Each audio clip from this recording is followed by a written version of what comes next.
Halo semuanya, selamat datang di channel Veronica Zara, tempat di mana kita bongkar habis dunia pinjol tanpa sensor. Saya ingin mengangkat satu hal penting yang sering terlupakan dalam kasus-kasus pinjol, yaitu peran pihak ketiga dalam proses penagihan. Selama ini kita terlalu fokus menyalahkan perusahaan pinjol seperti Kredivo, Shopee, Akulaku, dan lainnya. Padahal, hampir 99% aktivitas penagihan itu dilakukan oleh pihak ketiga, bukan langsung oleh perusahaan induknya. Contohnya, ketika terjadi kasus tragis seperti korban bunuh diri akibat tekanan penagihan, yang sering dituding adalah nama besar pinjolnya seperti Ada Kami dan Ada Pundi. Namun kita lupa, penyebab utama bisa jadi adalah oknum pihak ketiga yang menjalankan penagihan secara tidak manusiawi. Ironisnya, mereka jarang sekali dilaporkan atau diperkarakan. Makanya, kalau ada kasus yang viral di pinjol, pasti yang jadi kambing hitam adalah perusahaan jasa penagih pihak ketiga. Perusahaan pinjol atau pindar aslinya pasti lolos dari itu semua. Ini adalah dilema, di mana melapor ke OJK pun terasa percuma karena nanti yang ditindak itu adalah pihak ketiganya. Maka dari itu, secara pribadi, saya berpandangan bahwa tidak perlu melaporkan ke OJK atau pihak lainnya jika mengalami galbay. Aksi nyata melawan pinjol adalah dengan menggalbaikan mereka secara massal. Kampanye galbay nasional adalah langkah nyata untuk membuat perusahaan-perusahaan ini runtuh. Kampanye galbay nasional adalah upaya konkret untuk menggoyang fondasi industri pinjol. Jika dilakukan oleh cukup banyak orang, efeknya bisa sangat besar. Arus kas perusahaan pinjol akan terganggu. Investor akan mulai kehilangan kepercayaan. Regulasi bisa terdorong untuk berubah karena tekanan sosial. Galbay bukan hanya soal tidak membayar. Ini adalah sinyal protes terhadap praktik penagihan yang tidak manusiawi, terhadap penyalahgunaan data pribadi, dan terhadap sistem pinjaman digital yang seringkali menjebak masyarakat dalam siklus utang.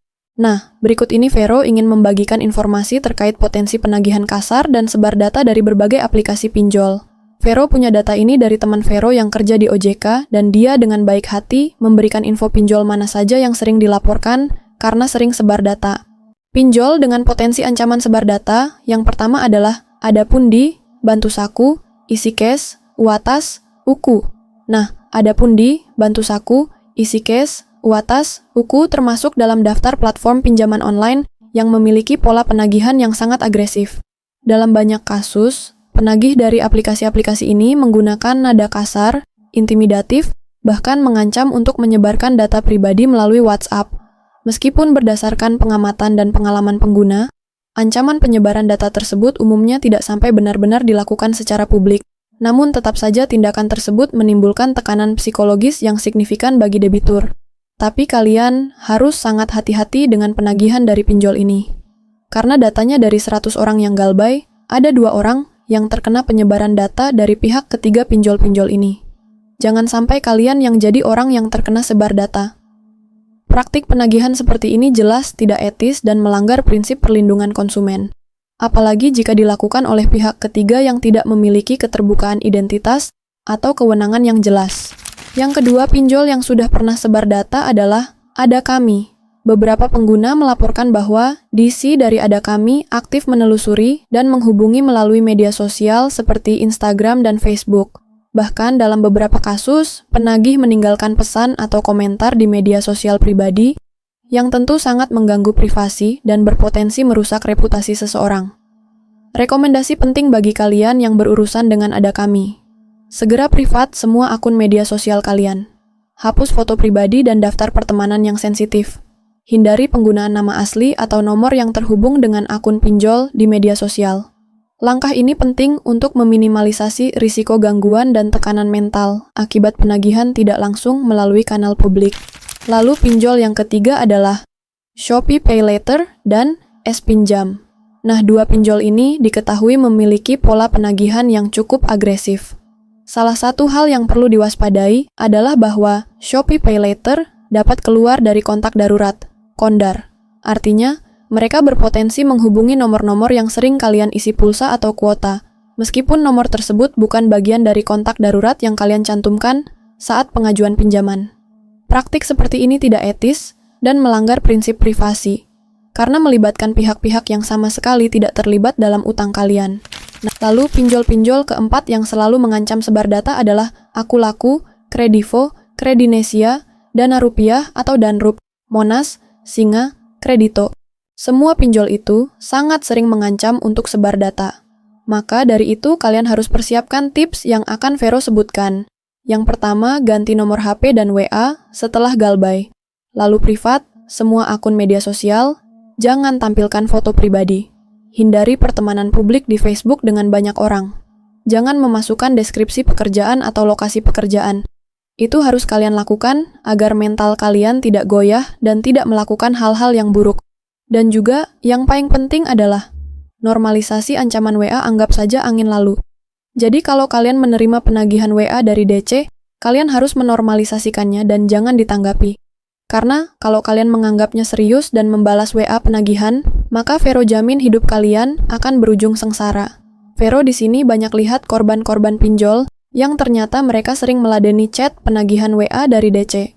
Nah, itulah data yang Vero dapat dari teman OJK Vero yang berisi pinjol yang sering dilaporkan oleh nasabahnya karena menyebarkan data. Perlu kita sadari bersama bahwa tidak ada keadilan yang sempurna dalam dunia pinjaman online. Sistem ini, sejak awal, tidak sepenuhnya berpihak kepada konsumen. Ketika terjadi pelanggaran seperti penagihan yang kasar, intimidasi, atau ancaman sebar data, kita seringkali berharap OJK akan bertindak cepat dan tegas. Tapi kenyataannya, penanganan oleh OJK tidak selalu seefektif yang kita harapkan. Mengapa demikian? Karena dalam praktiknya, yang seringkali dijatuhi sanksi adalah pihak ketiga perusahaan jasa penagih utang, bukan perusahaan pinjol atau platform utamanya. Padahal, platform tersebutlah yang memberi kuasa dan mengarahkan metode penagihan. Akhirnya, perusahaan pinjol tetap beroperasi seperti biasa, sementara konsumen hanya jadi korban sistem. Karena itu, langkah perlindungan terbaik bukanlah sekadar melapor, tapi menyelamatkan diri sendiri dan edukasi diri. Pahami hak-hak kalian sebagai konsumen, serta pelajari cara kerja dunia pinjol, agar tidak terjebak iming-iming kemudahan yang sebenarnya menyesatkan. Lindungi data pribadi. Jangan biarkan data kalian menjadi senjata untuk menekan kalian sendiri. Ganti nomor HP, kunci WhatsApp, privat media sosial, dan cabut izin akses aplikasi dan hapus aplikasi pinjolnya. Lalu perkuat mental. Jangan panik saat menerima ancaman dari debt collector. Mereka hanya bermain di wilayah psikologis. Saat mental kalian kuat, mereka kehilangan senjatanya. Dan jika kalian sudah terlanjur masuk ke dalam jerat utang pinjol, maka galbay bisa menjadi bentuk perlawanan nyata. Kenapa? Karena satu-satunya cara menjatuhkan sistem keuangan digital yang tidak adil ini adalah dengan membuatnya tidak lagi menguntungkan. Kampanye galbay nasional adalah bentuk aksi massal yang paling konkret dan bukan sekadar protes di media sosial atau menunggu keajaiban dari OJK. Ingat, dalam dunia yang tidak adil, kalian tidak bisa terus berharap ada pihak luar yang menyelamatkan kalian.